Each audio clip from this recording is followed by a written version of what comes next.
Hi everyone, welcome back to my channel, and in this video we're going to talk about the different ways you can save your money in 2023. So with that, let's get to it.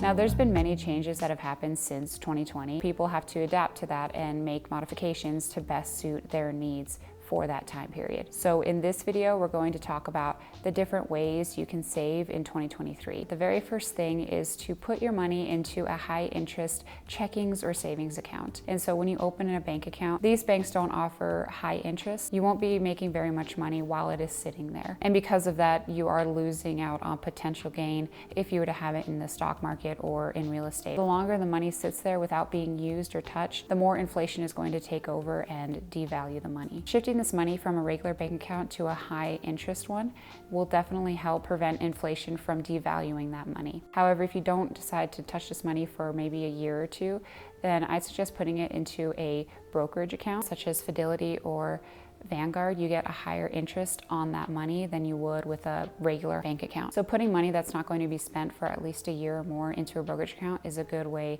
to also save more money and prevent inflation from taking over. The next thing is to pay off any high interest debts. The interest rates on your debt will definitely affect your ability to build wealth as well as save any money. If the interest rates are 20%, the principal would probably not be going down, if at all, and you'll just continue to pay the interest. And most of these high interest debts are probably ones that are upwards of 10%. Those ones need to go as soon as possible because that's even higher than the average rate of the stock market, which is around 7 to 8%. Attacking those debts first will help you not only free up your monthly income, but allow you to have more money to either save or invest or to spend it on other things like fun money. The next thing is to look out for any sort of exclusive deals, promotions, or offers that companies or grocery stores are giving away. So for example, if you shop at Kroger, so that's Ralph's, that's Smith's, those kind of stores, they offer a lot of digital coupons most of the time. So if you download their app, they offer different kinds of deals that are happening for that week.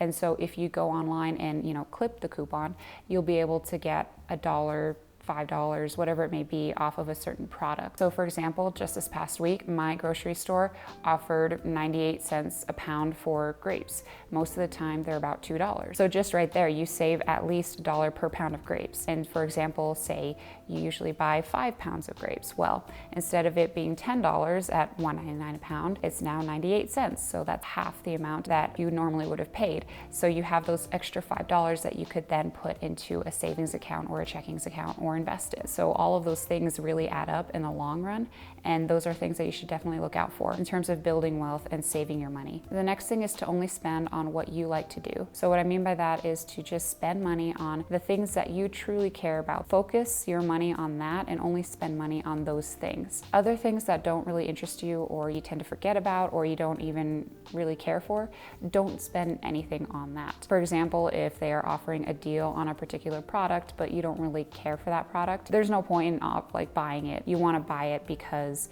you're going to use it. Will you find it beneficial or would you enjoy it? And is it practical? So make sure you ask those questions before you decide to buy anything. The next one is to not get held up on the brand. So a brand is something that people have an emotional or psychological attachment to that particular brand, no matter the product. And because of that attachment, that allows those brands to increase their prices of that product, even though there is a much cheaper version somewhere else that is just as good. Keep that in mind and make sure that if you're buying a brand product, think about the functionality of it, the convenience or efficiency that it provides, and ask yourself, is it worth it? Do you think it's worth the amount that they're asking for?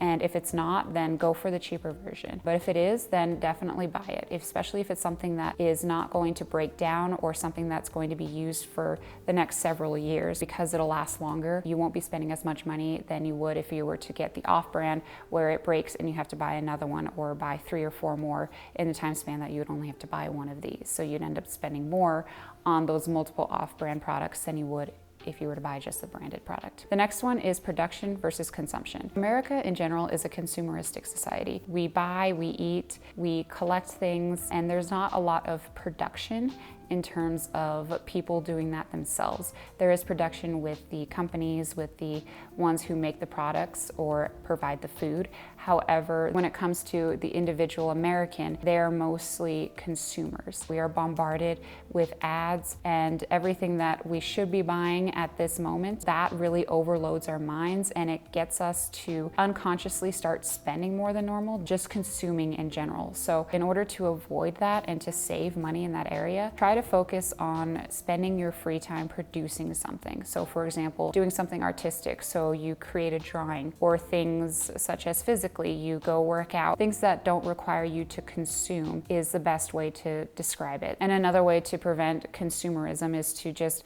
avoid looking on social media most of the time, because a lot of ads are on there, and those are the things that get you thinking about other things to buy or other products that are out there that you could use, or other food out there that you could eat or try out, and then you end up spending more money.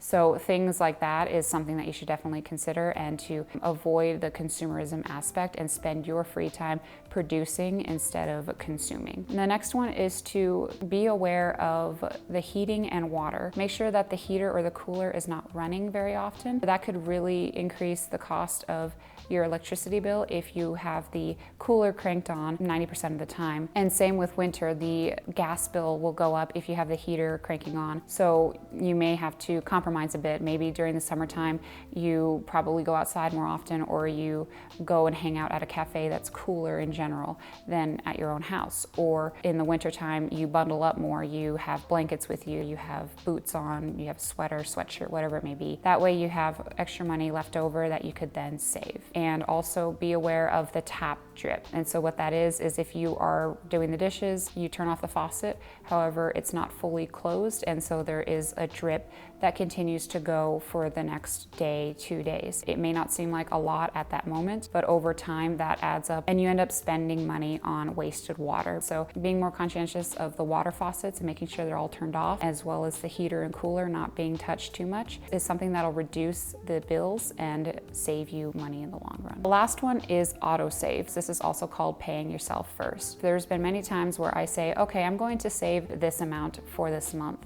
However, I never actually find the time to save that money, and it's never really the amount that I had planned, because unexpected expenses come up, or there are things that I end up buying that I didn't expect to buy, and I end up doing that. And so being able to automatically take that money out right after you get your paycheck is a great way to save your money, because you won't see it as money that is available for you to access or spend. And that is very helpful psychologically. So these are the main ways you could save your money. Now there are probably others that I haven't really touched on.